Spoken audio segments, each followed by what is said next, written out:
Antes de comenzar esta conversación y empezar con las preguntas, tengo que hacer algunos agradecimientos institucionales en nombre de todos los que hemos participado en este proyecto. En primer lugar, queremos agradecer a Soledad Costantini, sin quien el proyecto no hubiese sido posible.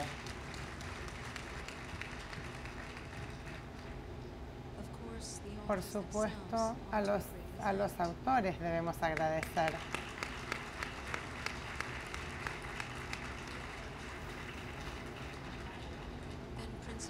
Y principalmente queremos agradecer a Teresa, Fundación Arte Vivo y su equipo.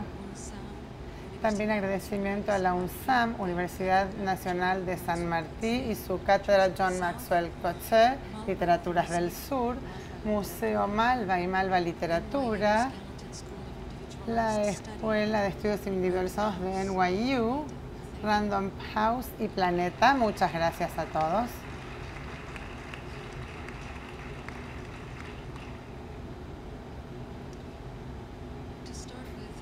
Para empezar, al comienzo del film, John menciona que de todas las presentaciones de Here and Now, aquí y ahora en distintos países del mundo, la presentación de Buenos Aires fue la más interesante. ¿Por qué? ¿En qué sentidos ha sido la más interesante? Y Paul, ¿usted tuvo la misma impresión?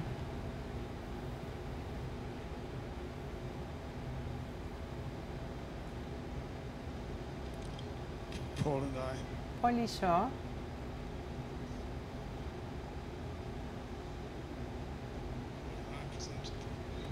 y yo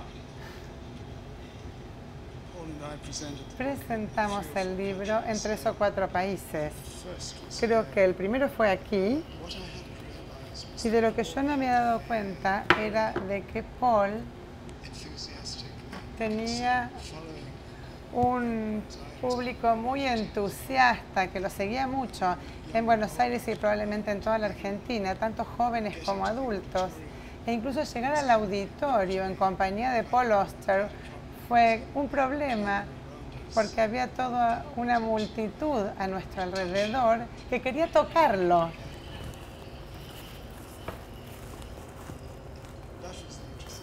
Esa fue la parte interesante. Yo recuerdo pensar que el libro fuera un verdadero fracaso porque el sistema de traducción no funcionó. Las mujeres que hacían la traducción simultánea en ese momento estaban en una cabina y en lugar de que sus palabras entraran por los auriculares, en realidad se transmitían al auditorio. Entonces su voz competía con la nuestra, que estábamos tratando de hablar, y por eso teníamos que interrumpirlo después de 1 minuto y esperar, creo que 20 minutos hasta que resolvieron este error. Y para ese momento yo pensé que todo el espíritu se habría ido, que se habría desinflado el globo, pero ¿saben lo que pasó? Como pueden ver, tenemos recuerdos distintos.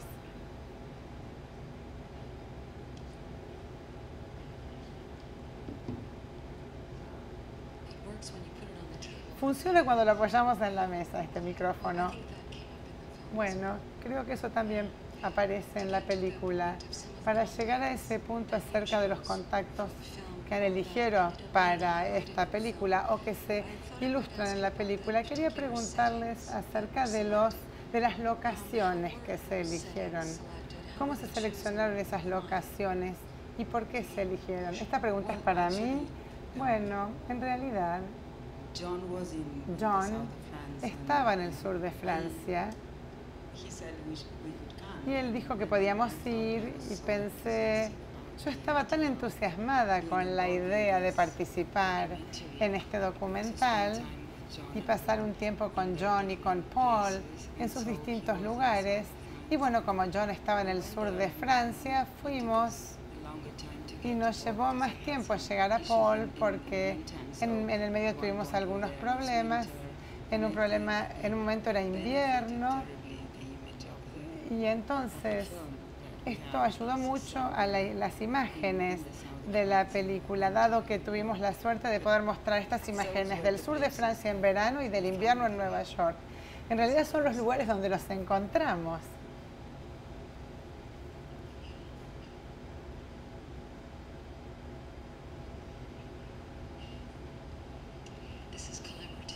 Este es un trabajo en colaboración. Muy bien. Entonces, no es que hubo una fuerza rectora o que uniera el sur de Francia y John con Brooklyn y Paul. Bueno, queda más cerca que Australia, ¿no? El sur de Francia. ¿Qué pasa con los lugares donde ustedes se encuentran ahora, que no es el lugar donde están habitualmente, Buenos Aires? ¿Tienen una relación con esta ciudad en particular o qué tipo de relación tiene el proceso de creación de cada una de ustedes con esta ciudad? En el caso de Teresa y en el caso de John, que viene frecuentemente a la región con distintos fines. ¿Cuál es su relación con Buenos Aires? ¿Quién contesta primero? Yo soy el que menos tiene para contar. Esta es mi tercera vez en Buenos Aires. Cada vez que vine a la Argentina, vine solo a Buenos Aires y han sido viajes muy cortos. La familia Costantini es mi amiga, nos conocemos desde el comienzo de todo esto, así que cada vez que vine a Malva para hacer una u otra cosa. Y luego mi editor está aquí y vine principalmente en una misión privada, pero hice algunos eventos también que tienen que ver con mi nuevo libro y mañana me vuelvo a casa. Creo que una de las desventajas es que no hablo español y al no hablar español no puedo verdaderamente penetrar en esta cultura. Me encanta estar aquí, la gente ha sido siempre muy generosa y muy cálida conmigo, pero siento que no sé lo suficiente, no puedo comentar sobre nada acerca de esta ciudad o acerca de la Argentina en general. La misión secreta significa que no puedo hablar de eso, sí.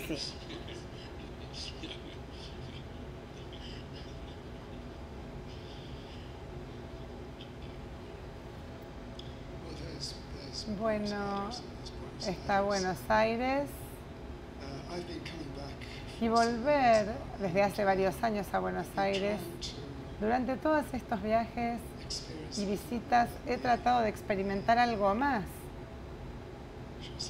que el Buenos Aires de la inteligencia de una ciudad muy vibrante con una cultura muy cosmopolita. Y he podido ver un poco más la Argentina en su conjunto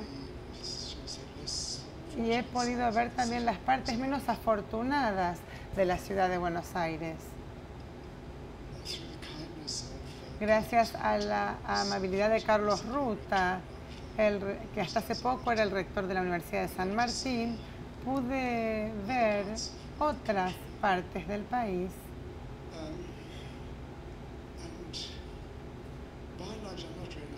Y en gran medida, yo no soy una persona a la que le gusten mucho las ciudades, sino que me interesan más la vida de la gente común, en circunstancias comunes.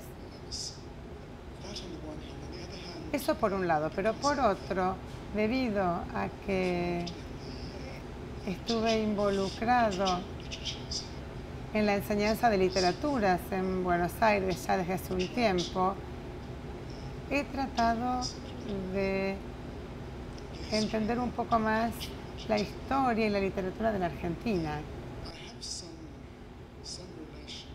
Tengo cierta relación con este país. No es una relación profunda, sino de profundo afecto y también de admiración. En mi caso, en cuanto a la película, Soledad y yo, bueno, yo lo conocí a Paul aquí, creo que viniste más de 3 veces. ¿No viniste más de 3 veces? 3 veces. Sí, también vino Siri. También conocí a Siri aquí. Buenos Aires. Nosotros somos argentinos, así que a mí participar en Aquí y Ahora y que ellos aceptaran hacer este documental era importante, pero también era muy importante que Buenos Aires estuviera presente. ¿Y cuánta colaboración hubo en el documental? ¿Fuiste principalmente vos, Teresa, que le diste forma? ¿O ustedes, Paul y John, también participaron de alguna manera? ¿Hicieron algún pedido? No, no pidieron nada. En realidad nos apoyaron muchísimo. Yo soy una narradora. No estoy muy familiarizada con los documentales, pero tenía que contar esta historia y para mí ese es mi punto de vista. La amistad era un tema muy importante y este lo subrayé todo lo que pude como el hilo conductor de toda la historia. La amistad para mí es muy importante. Ellos hablan mucho de eso y me parecía importante darle forma así. Nosotros después le dimos mucha forma en la sala de edición, pero ellos nos apoyaron y nos ayudaron muchísimo. Yo creo que la fotografía de Brooklyn, de Nueva York, están muy bien y tenés razón, la nieve la mejoró enormemente, ayudó mucho. Y hay una imagen del puente de Brooklyn y, con toda la niebla, que era una preciosura, nunca me voy a olvidar de esa toma. Tuvimos mucha suerte, sí. Teresa, vos elegiste la palabra apoyo, dijiste que nosotros los apoyamos y creo que sí fue así. Nos dimos cuenta de la tarea que tenías entre manos y quisimos ayudarte, pero no fuimos colaboradores, lo hiciste toda sola, hiciste todo el proyecto sola y también con personas con las que es difícil trabajar, porque los escritores no hacemos otra cosa más que sentarnos frente a los teclados y hacer una película con eso realmente es un triunfo. Felicitaciones.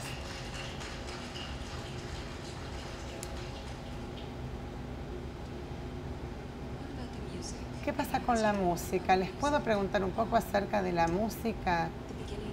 Al comienzo es música típicamente argentina, tango.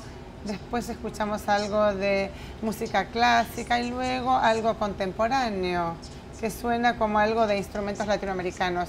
¿Qué nos puedes decir de la música? Bueno, la música llega siempre al final.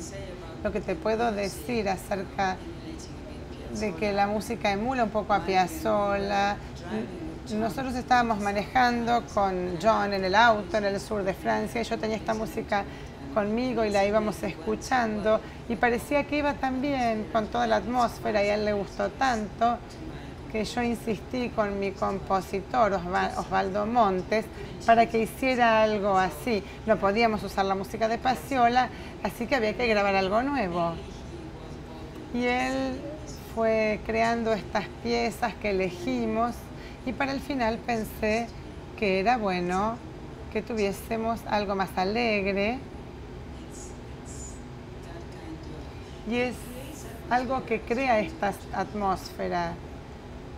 Estábamos tratando de contribuir a esa atmósfera de lo que ellos estaban diciendo y también nos ayudaba el paisaje. En la película, al igual que en las cartas, la amistad aparece todo el tiempo, pero aparece como un acertijo en cuanto a cuánto dura y por qué, en comparación con otras relaciones. Más allá del proyecto Aquí y Ahora, que tenía un periodo limitado y que está terminado, ¿qué nos pueden contar de su amistad? ¿Qué creen que hace que dure la amistad? Creo que como lo ha expresado John, no en el libro, sino en la entrevista que dio, nosotros nos hicimos amigos, no sé por qué, compartimos mucho, eso es cierto, pero eso no necesariamente significa que nos vamos a querer. Creo que tuvimos cierta actitud respecto de quiénes somos y cómo trabajamos, que es muy similar. Nos entendemos muy bien, pero es un misterio. Yo no presumiría conocer la respuesta a tu pregunta. ¿Cuál era la otra pregunta? Eso, ¿no?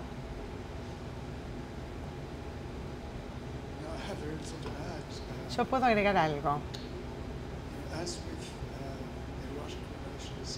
Al igual que con las relaciones eróticas, la cuestión es si es bueno hacer demasiadas preguntas acerca de por qué, de cuáles son los fundamentos, preguntarse tanto por qué uno es tan amigo de alguien. No sé si hay que preguntarse tanto.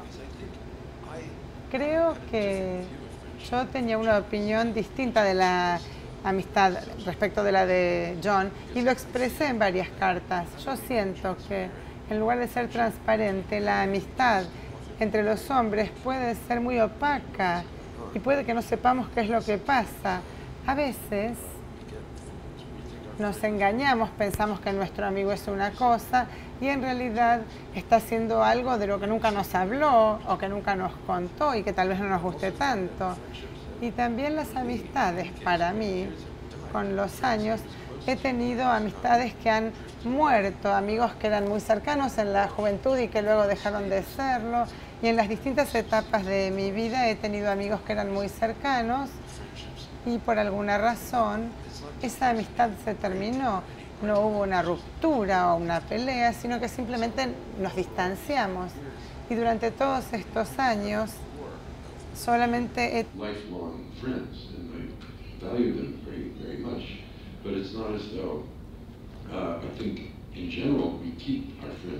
No creo que nosotros más tengamos los amigos durante toda la vida. No lo sé.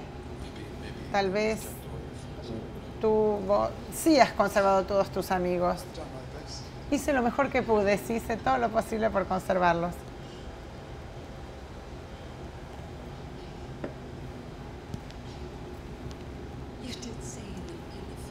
En la película dice Paul que hay más para explorar.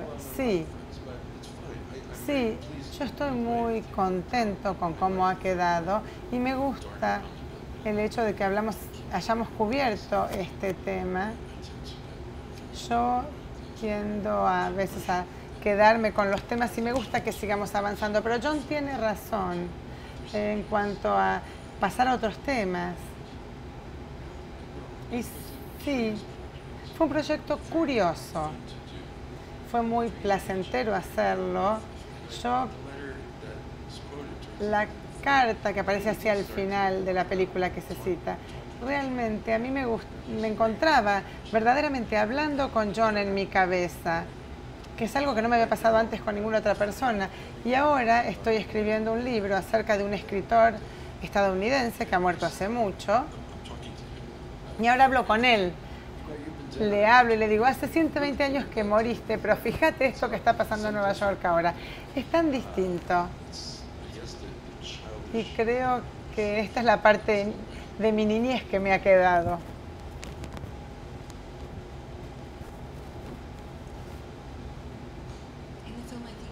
En la película, Paul deja en claro que las cartas de aquí y ahora no pertenecen a un gran intercambio entre usted y John, sino que desde el comienzo la intención de esta correspondencia era la producción de un libro. Sin embargo, eso no cambia al proyecto, sino que deja en claro que una amistad entre dos grandes autores, dos artistas literarios, lo que hace es poner sobre la mesa la figura del intelectual público. Usted, John, habló de registrar la historia de esta forma artística y si los escritores y los artistas trabajan en forma encubierta, hay un rol más público.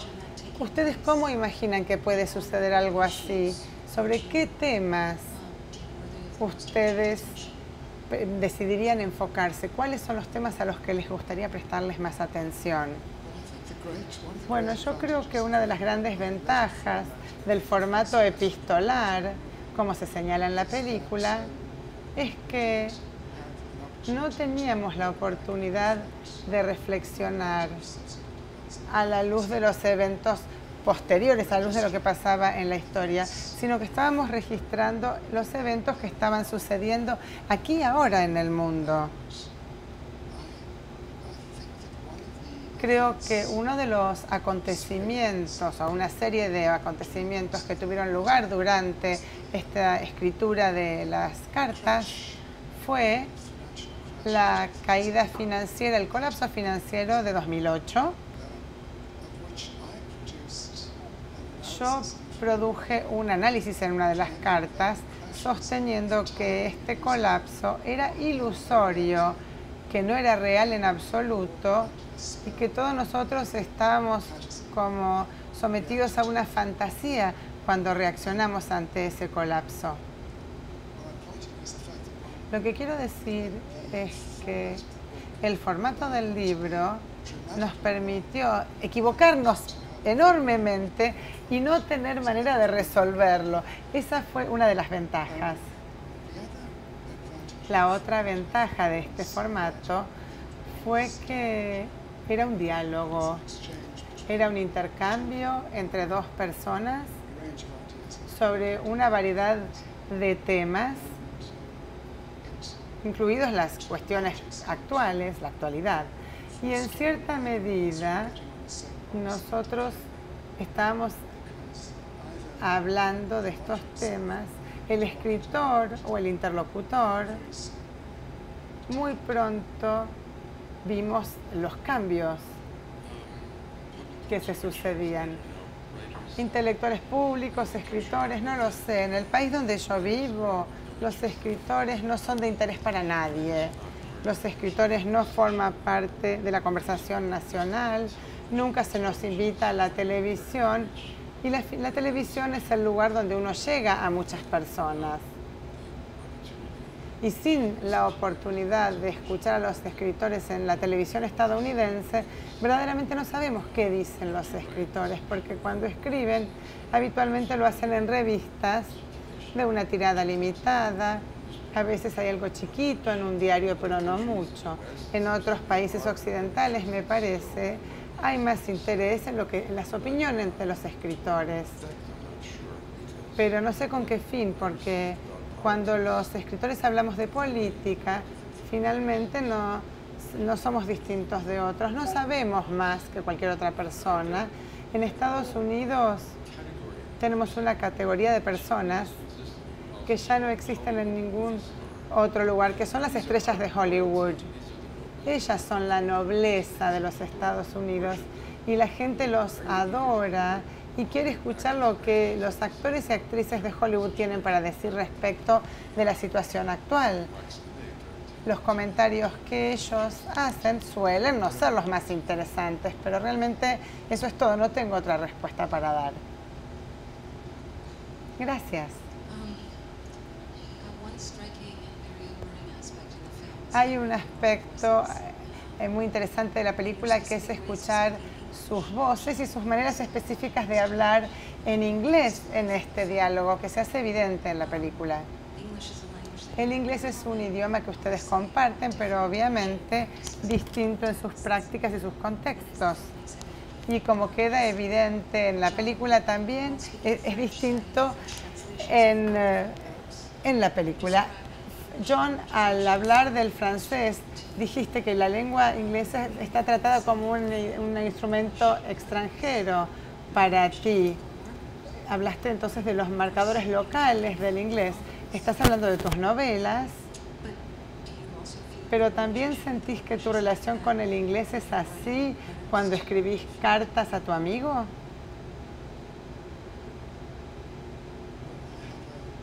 Bueno, yo tengo una relación con la lengua inglesa que cada vez es más infeliz.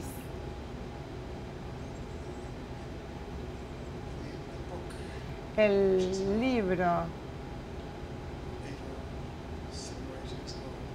que ya tiene 7 u 8 años, al menos respecto de cuando lo escribí, no pertenece a la etapa actual de mi vida, pero el inglés para mí es una lengua adquirida que hablo como un extranjero que ha tenido una muy buena educación.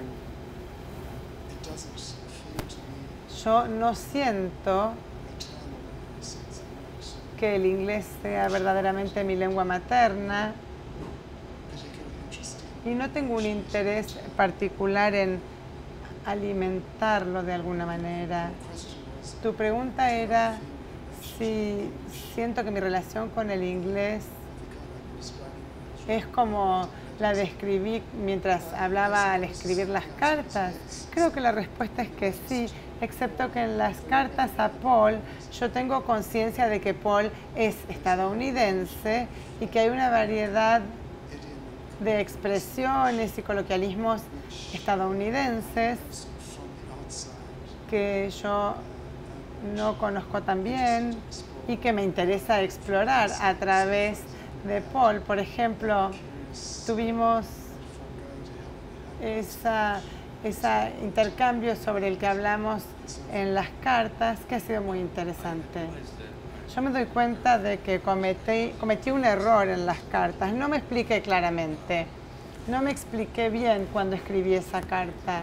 En cuanto a los distintos tipos de inglés que yo menciono, inglés irlandés, etc., yo creo que en realidad hablaba de acentos, que por supuesto la gramática es la misma.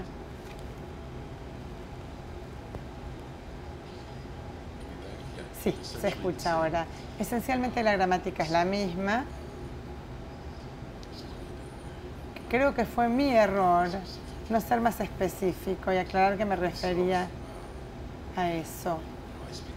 Yo hablo en inglés por una cuestión histórica, al igual que tú. Mis abuelos fueron inmigrantes y en mi familia no se habló en inglés hasta el siglo XX. Pero como segunda generación nacida en los Estados Unidos, mi lengua materna ha sido el inglés y el único idioma que supe hasta los 13 años cuando empecé a estudiar francés en la escuela. Me siento muy afortunado de haber recibido este idioma. Creo que el inglés es un medio extraordinario debido a la historia compleja que llevó a su formación. Empezó con los anglosajones, que es algo verdaderamente incomprensible hoy en día, pero luego, en 1066, los franceses invadieron Gran Bretaña y conquistaron al país. Y los franceses y los anglosajones empezaron a mezclarse y formaron este nuevo idioma que verdaderamente no se convirtió en nada parecido a lo que ahora llamamos inglés hasta más o menos el año 1520. Tenemos el Middle English antes de eso y después tenemos los primeros poetas líricos en 1530 con Sir Thomas Wyatt, por ejemplo, con su maravillosa poesía inglesa. Él fue como el inventor, pero esto fue varias décadas antes de Shakespeare.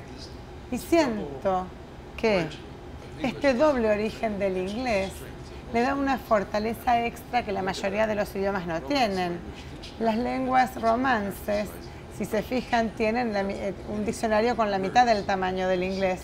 Nosotros tenemos muchísimas palabras para decir la misma cosa con diferencias muy leves entre ellas. Así que me siento afortunado de que el inglés sea mi lengua materna.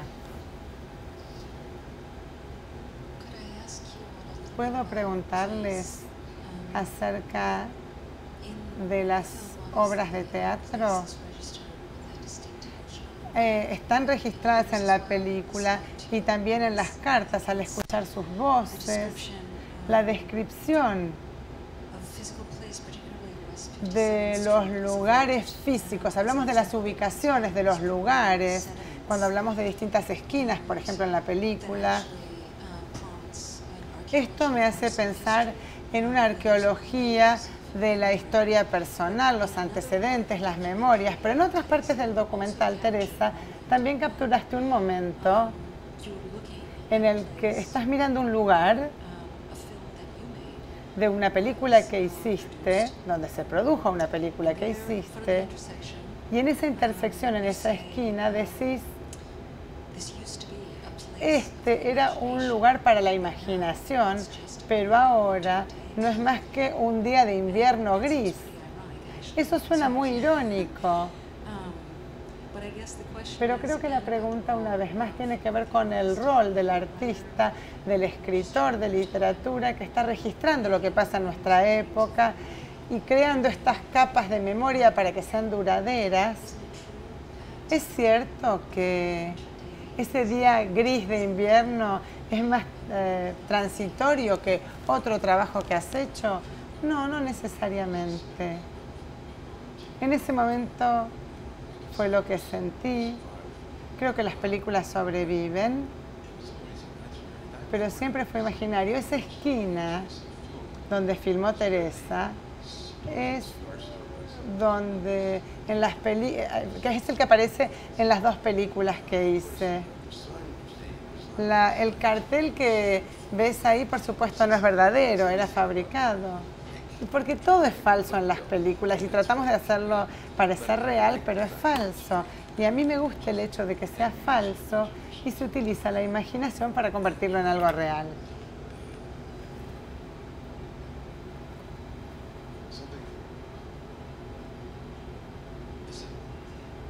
¿Qué pasa? ¿Viene del cielo la música? No lo sé. Música celestial. O los dioses deben estar locos. ¿Se acuerdan de esa película? Bueno, de todos modos, es eso. Lo expresaste muy bien. Es interesante. Cuando uno vive un determinado tiempo en un lugar, empieza a tener capas de recuerdos. Y yo ahora tengo recuerdos de películas de Brooklyn o de Nueva York. Estos son lugares donde yo he pasado mucho tiempo, días y días, y son lugares que siento muy especiales. Y cuando paso ahora, como esa esquina que pasamos en un día oscuro, gris de invierno, me parece que esto es lo normal. Y hay algo interesante en esto, me parece. Podríamos preguntarte, John, acerca de esta noción del lugar. ¿Tenés algunos lugares físicos en el mundo, como esa esquina de la calle 57 para Paul, que puedan ser lugares especiales para ti? ¿Y cuáles serían esos lugares? ¿Dónde estarían? Como dije, yo no soy un hombre de la ciudad. El lugar primordial para mí sería la región rural de Sudáfrica, donde pasé gran parte de mi infancia. Sin embargo, no es un lugar del mundo al que yo vuelva muy seguido. Teresa, ¿podría preguntarte a vos acerca de este tema en particular? Yo he notado que hay una serie de imágenes que incluiste en la película que son tu elección como directora. Y también en tus largometrajes trabajás mucho con el vocabulario visual de Buenos Aires. Estamos viendo parte de tus propios lugares importantes aquí, esos lugares que son importantes para ti. Bueno, aquí lo importante, lo fascinante para mí era que eran lugares que tenían una resonancia emocional. Todos estos lugares donde filmaba, el sur de Francia evocaba cosas.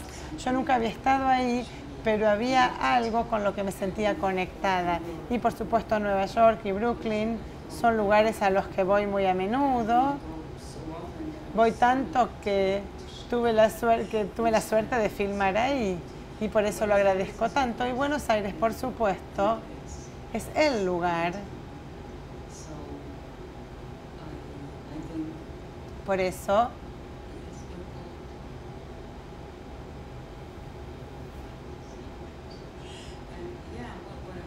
Buenos Aires, en realidad yo elegí las cosas que tenían que ver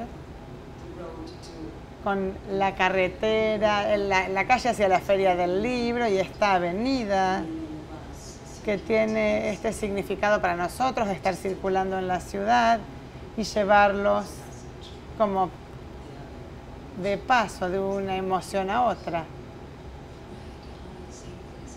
De todos los lugares y eventos que tienen lugar ahora en torno de esta conversación que hemos tenido, ahora quiero agradecerles muchísimo y cerrar con este comentario, este diálogo. Muchísimas gracias.